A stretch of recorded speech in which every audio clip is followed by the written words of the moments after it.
इंदौर की सड़कों पर भिक्षावृत्ति की एक चौंकाने वाली सच्चाई सामने आई है। सराफा क्षेत्र में कई समय से भीख मांगने वाला भिक्षुक मांगीलाल असल में करोड़ों की संपत्ति का मालिक निकला। महिला एवं बाल विकास विभाग द्वारा चलाए जा रहे भिक्षावृत्ति अनुमूलन अभियान के तहत जब मांगीलाल का रेस्क्यू किया गया तो उसकी हकीकत जानकर अधिकारी भी हैरान रह गए, वहीं आम लोग भी हैरान रह गए।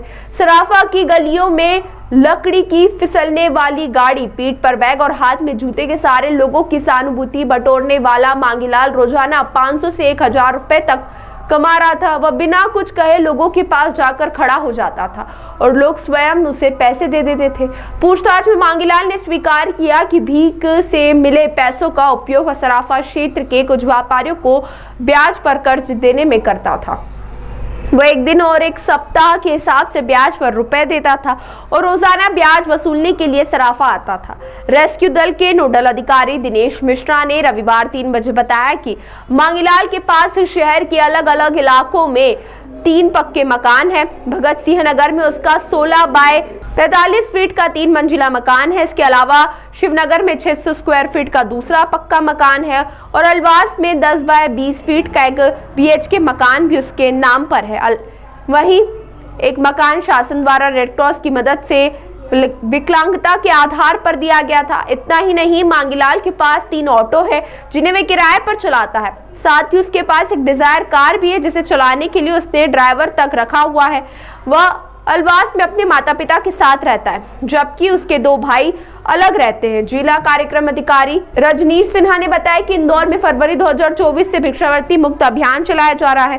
प्रारंभिक सर्वे में 6500 भिक्षुक सामने आए थे, जिनमें से 4500 की काउंसलिंग कर भिक्षावृत्ति छुड़ाई गई। 1600 भिक्षुकों को रेस्क्यू कर उज्जैन के सेवाधाम आश्रम भेजा गया, जबकि 172 बच्चों का स्कूलों में दाखिल कराया गया। प्रशासन ने स्पष्ट किया है कि भिक्षावृत्ति करने वालों और इसे बढ़ावा देने वालों के खिलाफ आगे भी सख्त कार्रवाई जारी रहेगी। एक्चुअली हमारी कार्रवाई लगातार चल रही थी। इसी दौरान हमें सराफा से कुछ लोगों की शिकायतें प्राप्त हुई थी, पहले भी हुई थी और हमने कोशिश भी किया था, पर हम उसको नहीं पकड़ पाए थे।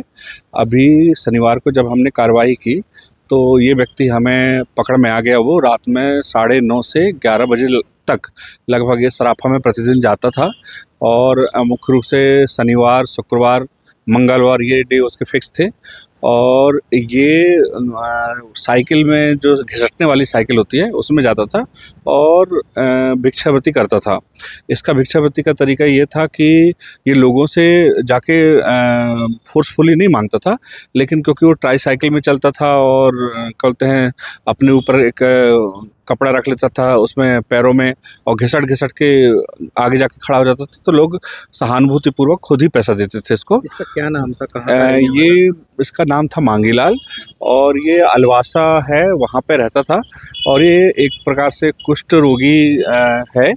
और इसने फिर जब हमने इसकी जांच वाच की तो इनके माता पिता भी हैं, वृद्ध हैं माता पिता, और 2 भाई हैं, लेकिन दोनों भाई अलग रहते हैं इसके। कितने सालों से सर करता था? ये लगभग पिछले 8-10 साल से कर रहा है, ऐसा लोग बता रहे हैं, पर मांगीलाल का कहना है हमने 22 या 21 से चालू किया है भिक्षावृत्ति करना। कितनी प्रॉपर्टी सर इसकी बताइए? जो इसने जानकारी दी उसके हिसाब से एक 3 मंजिला पक्का मकान है, एक सिंगल मकान है और एक और है जो इसको सरकार की तरफ से भी मिला हुआ है।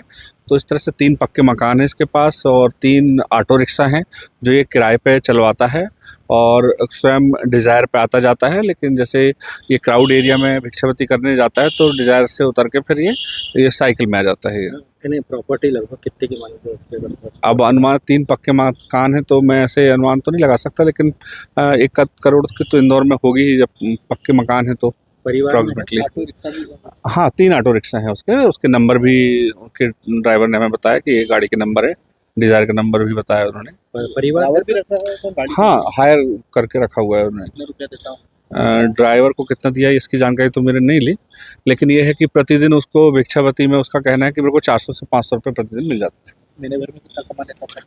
महीने भर में ये लगभग 20,000 से ऊपर कमा लेता है। परिवार में सर परिवार में माता पिता हैं, इसके वृद्ध हैं और 2 भाई हैं और भाइयों के लड़के भी हैं, लेकिन भाई इससे अलग रहते हैं। अभी कहाँ भेजते हैं इसको हम रैन बसेरे में से लेकर शेल्टर हाउस में हम शिफ्ट कर चुके हैं। संपत्ति को लेकर क्या किया जाएगा?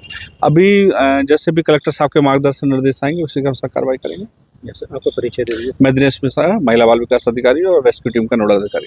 ताज़ा खबरों के लिए सब्सक्राइब करें JSR टाइम्स और साथ ही नोटिफिकेशन पाने के लिए बेल आइकन को दबाएं।